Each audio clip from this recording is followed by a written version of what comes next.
semua, ketemu lagi bersama aku, Sandra Melina di Ngos-Ngosan. Ngobrol-ngobrol santai bareng Sandra. Oke, jadi malam ini aku angkat tema mengenai estetika visual fashion dan juga kejahatan seksual. Nah, di sini aku udah ngundang 4 teman aku. Yang pertama itu ada Gracia Wulandari. Dia itu mahasiswi yang sedang melakukan exchange ke Toronto dan akhirnya terlibat dalam salah satu campaign yang cukup besar dan diikuti oleh beberapa mahasiswi di sana. Hai Kak Gracia Wulandari. Halo semuanya.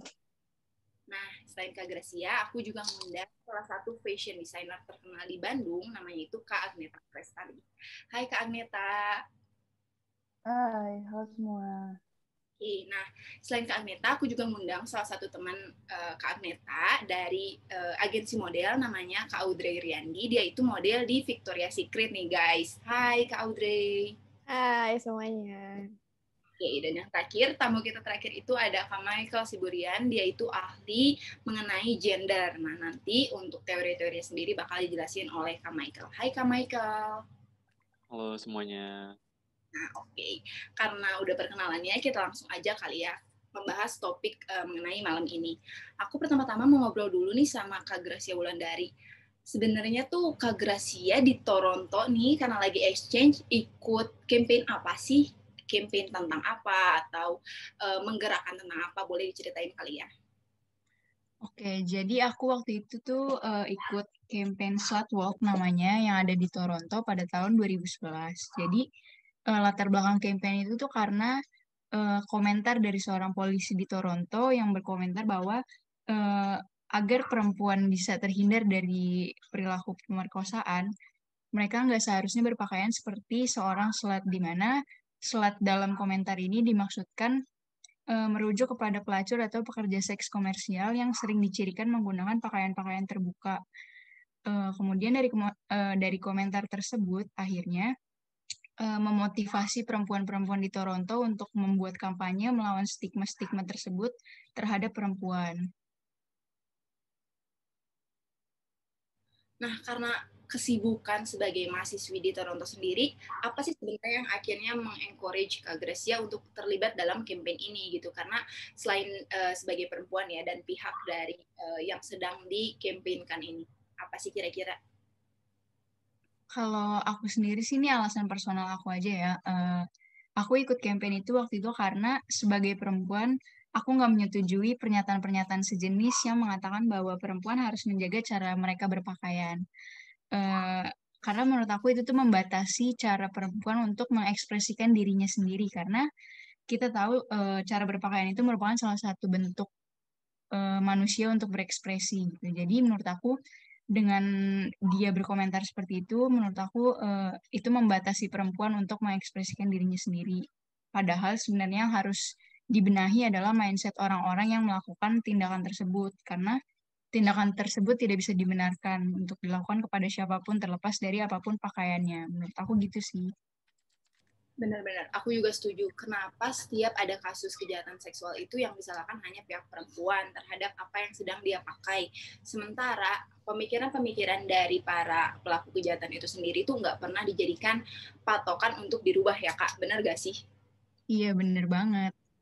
Nah, untuk melihat itu dari perspektif yang lebih luas lagi, aku mau mengundang Kak Michael untuk ikut berkomentar yang terkait dengan campaign yang dilakukan di Toronto ini. Menurut Kak Michael sendiri nih, dari perspektif Kak Michael atau dari teoritis juga boleh, gimana nih Kak? Ya, halo. Menurut saya, ini benar seperti yang dikatakan Kak Gracia sebelumnya. Fashion itu terutama di era sekarang itu kan menjadi form of self-expression atau bagaimana kamu mengekspresikan diri sendiri. Ini saya rasa ini seperti konsep yang masih belum familiar, terutama dalam konteks Indonesia gitu kan. Kak Gracia di sini, dia di Toronto di Kanada sana memang udah negara yang liberal sekali, udah menggunakan konsep ini. Nah, yang perlu dipelajari bagi kita terutama masyarakat Indonesia itu merupakan dua konsep, yaitu pertama gender atau kelamin, dan yang kedua itu fashion. Di mana gender dan fashion itu biasanya kita kan selalu asosiasikan gitu kan, laki-laki pakai ini, perempuan pakai itu. Nah, sementara kalau di negara-negara seperti Kanada, seperti di tempat yang terjadinya slut walk ini, em, di mana form of self-expression mereka udah kuat, bisa dikatakan, ketika kamu mencoba bilang, oh, kamu seharusnya nggak pakai pakaian yang seperti ini, gitu kan, ya itu udah nggak bisa lagi komentar-komentar seperti itu. Kenapa ya? Karena apa yang mereka pakai itu ya jadi urusan mereka, soalnya itu kan bentuk ekspresi diri mereka. Ya, maka dari em, itu sih pandangan saya tentang uh, Slutwalk ini. Terima kasih. Oke, nah tapi aku mau nanya nih, pertanyaan yang mungkin banyak ditanyain sama penonton-penonton di sini terkait dengan perspektif pribadi dari Kak Michael sendiri. Perlu kita ingat kalau di sini speaker-speaker yang udah aku undang ini cewek-cewek semua nih Kak. Nah, Kak Michael sendiri nih sebagai cowok sendiri di sini memandangnya siapa sih yang salah, siapa yang jadi victim, atau siapa yang sebenarnya harus dibenarkan gitu di dalam kasus-kasus seperti ini? Menurut saya itu ya, pertama, jangan asosiasikan dengan laki-laki atau perempuan, karena mau bagaimanapun laki-laki dan perempuan, dua-duanya semua bisa jadi victim, gitu kan. Nah, masalah dalam kasus berpakaian dan pelecehan seksual itu nggak ada, saya bisa katakan dengan jelas, nggak ada hubungan tentang apa yang kamu pakai dengan apakah kamu akan menjadi korban pelecehan seksual. Kenapa? Karena ketika kita lihat data-data dan statistiknya, nggak masalah kamu mau pakaian apa, kamu bisa pakai kayak contohnya mukena, hijab gitu kan, dari atas ke bawah ditutupi semua, masih aja bisa jadi korban pelecehan seksual seperti itu. Nah, ini juga berlaku kepada laki-laki, di mana yang biasanya laki-laki itu biasa pakai contohnya kaos, jeans gitu kan, tetap aja bisa jadi korban pelecehan seksual. Eh, yang perlu diperhatikan di sini menurut saya merupakan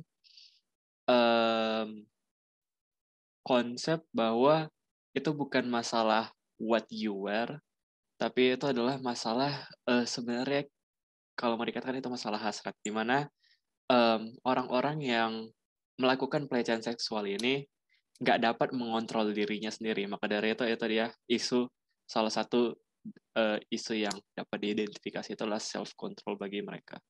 Begitu. Oke, thank you atas opininya, dan aku juga setuju sih sebenarnya, karena kenapa pada akhirnya tidak dapat dipungkiri bahwa yang disalahkan itu adalah fashionnya lagi, pakaiannya lagi, sementara ada hal yang dapat lebih dikontrol dari itu gitu kan. Nah, terima kasih Kak Michael atas opininya. Sekarang aku mau bertanya nih terkait dengan hal tersebut ke Kak Agneta sebagai fashion designer dan terlibat langsung dalam pembuatan pakaian atau fashion di masyarakat itu sendiri nih. Menurut Kak Agneta, kenapa sih fashion itu bisa menjadi salah satu excuse bagi para pelaku kejahatan itu sendiri dalam melakukan kejahatan tersebut gitu? Iya ya, itu juga yang aku cukup heran ya, terutama di sekarang-sekarang ini, karena pas aku awal mulai karir aku tuh, ya, dan aku diajarin waktu aku kuliah fashion pun, ya fashion itu salah satu bentuk karya seni yang digunakan untuk kita mengekspresikan diri kita gitu. Fashion tuh ya sama aja gitu, sama kayak kita nulis puisi, sama kayak kita main musik, ya itu salah satu cara dalam menyalurkan ekspresi diri kita dalam bentuk karya seni gitu. Nah, dengan berbagainya, apalagi perubahan zaman sekarang tuh justru memungkinkan kita untuk berkreativitas lebih bebas gitu, dengan teknologi yang makin banyak, dengan ide-ide yang makin banyak pula jenisnya gitu. Nah, tapi sekarang ini justru malah terkesan kalau si fashion itu sendiri tuh malah dibatasin gitu dengan kasarnya norma-norma yang ada gitu di masyarakat, dan juga dengan kejadian-kejadian seperti ini, dan kejadian-kejadian kejahatan seksual gitu. Padahal sejatinya tuh fashion tuh ya cara kita mengekspresikan diri gitu, bukan malah dibuat untuk membatasi kita dalam merayakan kebebasan kita gitu sih. Nah, kalau dari pendapat opini Kak Neta sendiri untuk mencegah atau mengatasi fenomena kayak gini tuh gimana tuh Kak? Sebenarnya perlu semua pihak yang bekerja sama buat ngatasin hal ini. Yang paling pertama sih menurut aku butuh edukasi menyeluruh, terutama dari masyarakatnya sendiri. Butuh diajarkan dari sejak dini, mungkin dari sejak SD kayak gitu. Kalau fashion tuh ya cara kita mengekspresikan diri gitu, bukannya fashion dibuat untuk memancing hasrat seksual atau apapun itu yang menyebabkan kejahatan seksual gitu. Dari pemerintahan sendiri pun perlu ya gitu mengedukasi masyarakat kalau fashion itu bagian dari seni. Juga perlu exposure yang lebih terhadap perluasan fashion itu sendiri gitu, biar orang tuh nggak ngiranya baju-baju yang dijual di mall atau di online aja gitu. Jadi bentuk-bentuk fashion tuh ada banyak gitu, dan patternnya, shape-nya tuh macam-macam. Ya mungkin kayak perlu ada pengetahuan lebih misalnya tentang Fashion Week gitu, di mana pasti karya-karya yang aneh gitu kesannya, yang nyeleneh, dan itu suatu bentuk fashion tuh bisa dipamerkan kayak gitu sih. Oke nih, ada satu hal yang Kak Aneta tadi mention dan menarik banget perhatian aku, itu terkait dengan Fashion Week. Nah, seperti apa yang kita ketahui, kalau Fashion Week itu adalah wadah bagi para desainer untuk memamerkan koleksi dan ciptaan fashion mereka sendiri. Nah, tapi ternyata di sini yang dirugikan tuh nggak cuma fashion designer. Seperti salah satu yang aku undang nih, di sini ada Kak Audrey Riandi sebagai salah satu model di Victoria's Secret yang harus disayangkan mengalami bentuk-bentuk pelecehan seksual secara verbal. Oke, Kak Audrey gimana nih? Boleh nggak kira-kira diceritain pengalamannya mungkin untuk edukasi teman-teman di sini ke depannya? Jadi kalau sebagai model sih aku sendiri ya, aku ceritain pengalaman aku sendiri. Aku sih pernah ngalamin slut shaming tentunya, karena mungkin kerjaan aku ada mengharuskan aku ada occasion di mana yang mewajibkan atau mengharuskan aku buat pakai baju-baju yang lebih terbuka dari biasanya yang pakai gitu. Jadi ya sih aku pernah dapat slut shaming gitu.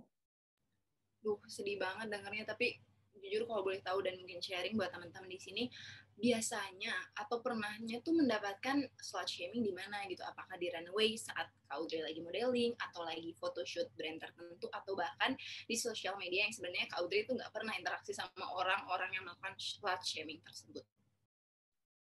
Biasanya sih aku paling sering dapat dari sosial media ya, tentunya dari Instagram biasanya, karena biasanya suka ada komentar-komentar kurang enak terhadap baju yang aku pakai di postingan itu gitu misalnya, terus atau kayak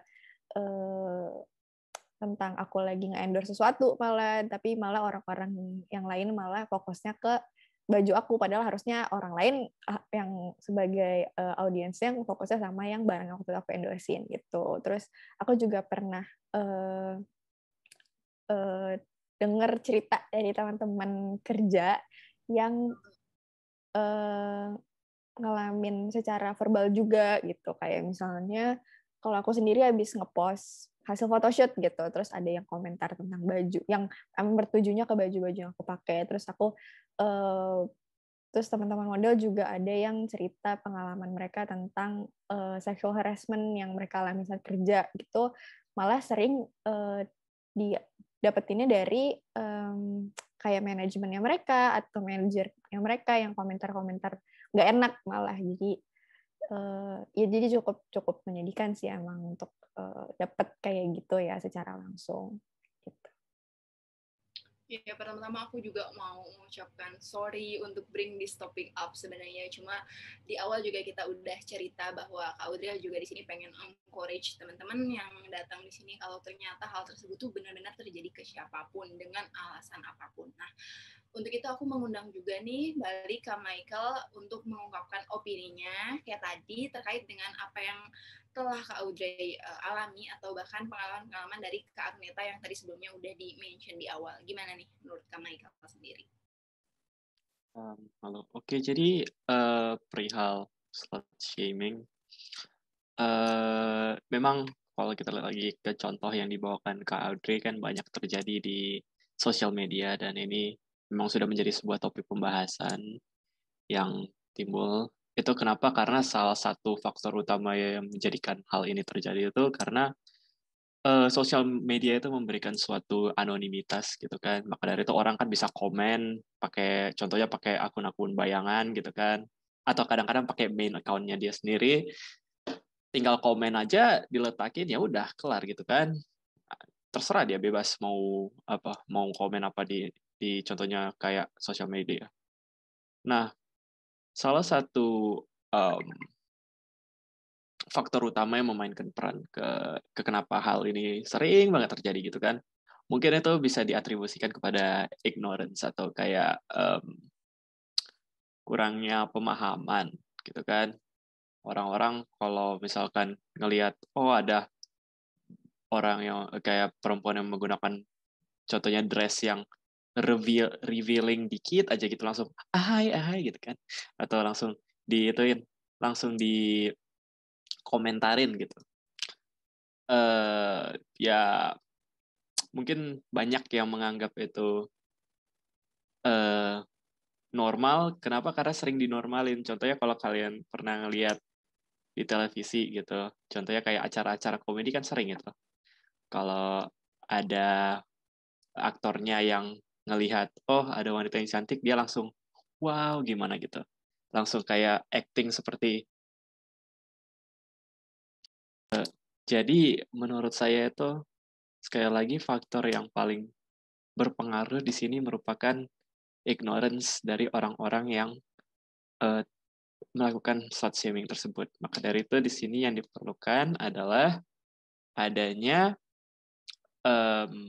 diberikan pembelajaran tentang, sekali lagi, hak untuk orang self-expression, terutama dalam bagian fashion seperti itu. Oke, iya, aku juga setuju banget nih, karena topik kita malam ini cukup hot juga dan menyentuh berbagai pihak gitu ya.